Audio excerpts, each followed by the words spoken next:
ଲୋକକଳା ହେଉଛି ଆମ ମାଟିର ଓ ଆମ ସଂସ୍କୃତିର ଗର୍ବ। ସେହିପରି ସମୃଦ୍ଧ ଓଡ଼ିଶା ଓଡ଼ିଆ ଜାତିର ଚିରନ୍ତନ ସ୍ୱପ୍ନ।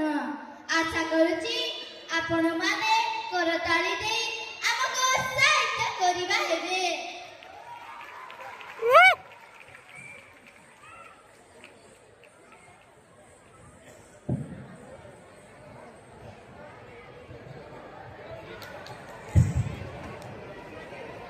ଓଡ଼ିଶାର ଆତ୍ମା ଗାଁରୁ ଗାଁକୁ ଖୁସି ଦୁଃଖ ପର୍ବପର୍ବାଣି ଓ ସ୍ୱପ୍ନକୁ ଲୋକକଳାରେ ହିଁ ଆମେ ପ୍ରକାଶ କରିଥାଉ। ସମ୍ବଲପୁରୀ ଲୋକଗୀତର ସ୍ୱରରେ ଗାଁର ଆନନ୍ଦ ଓ ପ୍ରେମ ଝଙ୍କାରିଥାଏ। ପୁରୀ ଓ ଗଞ୍ଜାମରେ ଆଦୃତ ଦାସକାଠିଆ ଏବଂ ଖୋର୍ଦ୍ଧା ଓ ଯାଜପୁରରେ ପ୍ରସିଦ୍ଧ ପାଲା ମାଧ୍ୟମରେ ଧର୍ମ ପୌରାଣିକ କଥା ଓ ନୀତିର ଶିକ୍ଷା ମିଳିଥାଏ। ହସ୍ତଶିଳ୍ପ କ୍ଷେତ୍ରରେ ପିପିଲିର ଚାନ୍ଦୁଆ, କଟକର ତାରକସି, ମୟୂରଭଞ୍ଜର ଟେକ୍ଚରା କାରିଗରୀ ଏବଂ କୋରାପୁଟର ଟେରାକୋଟା ଓ ମାଟିପାତ୍ର ଆଦି କହୁଛନ୍ତି ଆମ ଐତିହ୍ୟର କାହାଣୀ। ଲୋକକଳା ମଧ୍ୟରେ ଚିତ୍ରକଳାର ସ୍ଥାନ ହେଉଛି ସ୍ୱତନ୍ତ୍ର। ପଟ୍ଟଚିତ୍ର ପୁରୀରୁ ସାରା ବିଶ୍ୱକୁ ମୋହିତ କରିଛି। ଏଥିରେ ଲୁଚିଛି ଶ୍ରୀ ଜଗନ୍ନାଥଙ୍କ କଥା। କଥାରେ ଅଛି 12 ମାସରେ 13 ପର୍ବ। ଝୋଟି, ଛିଟା ଓ ମୁରୁଜ ଅଙ୍କନ କଳାରେ ମହିଳାମାନେ ଏହି ଉତ୍ସବ ଗୁଡ଼ିକୁ କରିଥାନ୍ତି ରଙ୍ଗମୟ। ଲୋକକଳାର ଝଲକ ସେହି ଅଞ୍ଚଳର ଲୋକନୃତ୍ୟରେ ଦେଖିବାକୁ ମିଳେ। ଯେପରି ଜଗନ୍ନାଥ ମନ୍ଦିର ସଂସ୍କୃତି ନିହିତ ଅଛି ପୁରୀର ଗୋଟି ପୁଅ ନୃତ୍ୟରେ।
ଗଞ୍ଜାମର ରଣପ୍ପା ନୃତ୍ୟ ଓ ଜଗନ୍ନାଥଙ୍କ ଭକ୍ତି ରସର ଏକ ଯୁଗଳବନ୍ଦୀ।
ଖୋର୍ଦ୍ଧାର ପାଇକ ନୃତ୍ୟ ମାଧ୍ୟମରେ ଅମର ହୋଇ ରହିଛି ହଜାର ହଜାର ଯୋଦ୍ଧାଙ୍କର ବଳିଦାନ।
ଅଙ୍ଗଭଙ୍ଗୀ ଉପରେ ପର୍ଯ୍ୟବେସିତ ପଶ୍ଚିମାଞ୍ଚଳର ଆଦୃତ ନୃତ୍ୟ ହେଉଛି ସମ୍ବଲପୁରୀ।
ଆମେ ଦେଖିଲେ ଓଡ଼ିଶାର ଅସ୍ତିତ୍ୱ ଏହାର ଭିନ୍ନତାରେ ପରିପୃଷ୍ଟ ହୋଇଥିବା ଲୋକକଳାରେ ନିହିତ।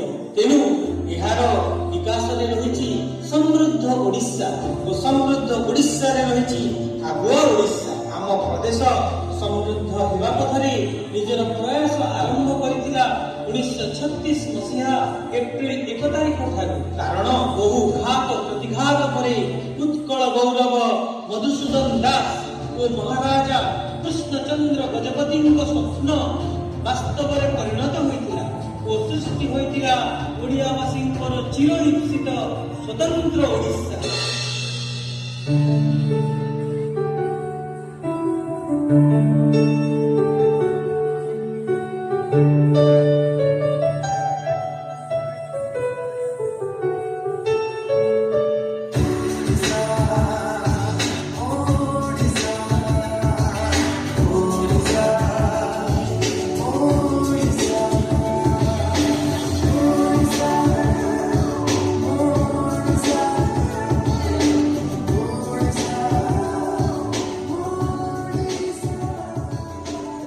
स्वतंत्र ओडिशा गठनर 100 वर्ष अर्थात 2036 ପାଇଁ ରଖାଯାଇଥିବା ଲକ୍ଷ୍ୟ ହାସଲ କରି ଆମେ ହେବୁ ସମୃଦ୍ଧ ଓଡ଼ିଶା।